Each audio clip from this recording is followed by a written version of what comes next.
Francis Poulenc was born into a very wealthy family in the month of January in the year of 1899. He was expected to go into a business school and continue the lineage of the Rhone Poulenc family in the very successful company of pharmaceuticals. Even though he did not gain a proper education from a music conservatory like most of his other contemporaries, he was taken under the wing of a great pianist that went by the name of Ricardo Vines. Francis Poulenc later came under the mentorship of Eric Satie. Eric Satie was a particular composer around the time of Poulenc was in his teenage years, and Eric Satie ended up creating a group called Les Six, which is a group of 6 young, promising musicians that he took under his wings in the hopes of mentoring them in terms of compositional techniques and studies. The time that Poulenc was in the group called Les Six was the first compositional period of Francis Poulenc. The second period of Francis Poulenc was known as the Stravinsky or Neoclassical period. This particular period is when he composed the trio for oboe, bassoon, and piano, the piece that we will be discussing today. His third period of composition was known as the Neo-Romantic period. His fourth period was known for his more religious compositions. Going back to discuss the compositional period in which this particular chamber piece was written in, his Stravinsky or Neoclassical period, during this period he called on past compositions to spur his inspiration for this piece. During his lifetime, Poulenc did not offer any innovative or unique kinds of harmonic or chordal techniques, but rather he was more interested in melodic exploration and development. This is a quote directly from Poulenc.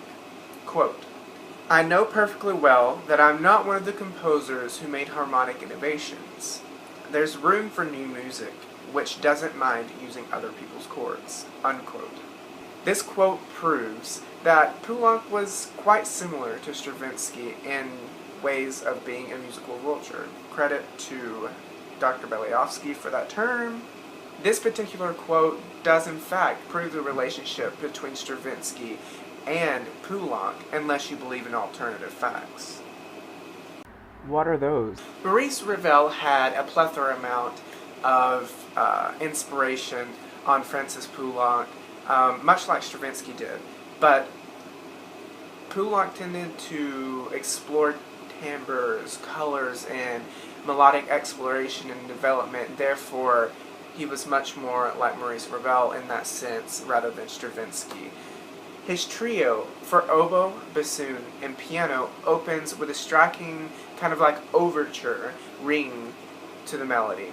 It opens with like storytelling happening between the oboe, bassoon, and piano with a particular emphasis on the oboe and bassoon characters. During the first movement, the piano often lays down the chordal structure, kind of like little cadenzas. He plays or she plays the chords, and then the oboe or the bassoon kind of takes off from there and creates a cadenza off of it. But it's already written out by Poulenc.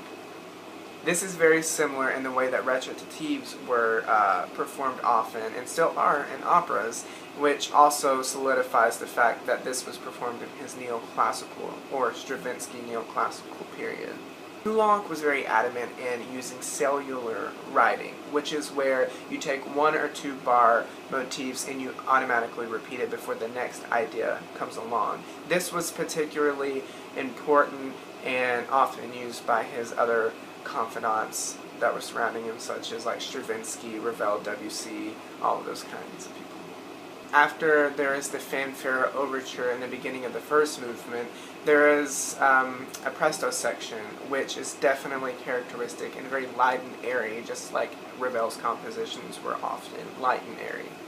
Later on, after the presto section, there is a relaxation in tempo, and Poulenc incorporates jazz melodies, chords, and melodic ornamentation into this particular section of the first movement, therefore pegging him as an evolutionary in the musical canon and a synthesizer of musical worlds altogether.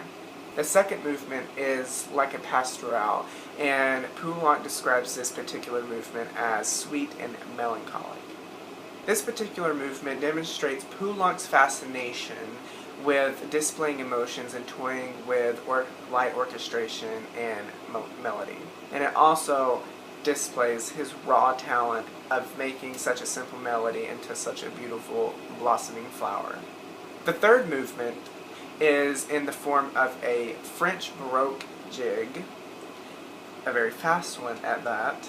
This particular movement is by far one of the most challenging movements out of this particular chamber piece because of the sheer notes and rhythms that are placed throughout the movement, but also because the character of this particular movement and this whole chamber piece changes almost every phrase. So in order to stay in character and have everything perfectly in rhythm and in pitch, it's a challenging undertaking. Sometimes, as Francis Poulenc demonstrates, being an evolutionary in the musical canon can be just as influential as being an iconoclast. He was just as influential, and maybe not as talked about, but definitely as influential as a lot of the people that we've talked about throughout this whole year, including Ludwig von Beethoven, Debussy, Maurice Ravel, and Igor Stravinsky.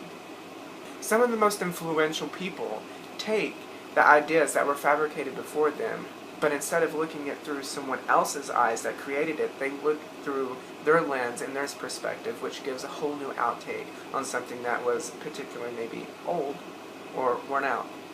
I hope you enjoy this performance of Francis Poulenc's trio for oboe, bassoon, and piano. The performers are myself on oboe, Xiao Xiao on bassoon, and Jia Chong on piano. Thanks.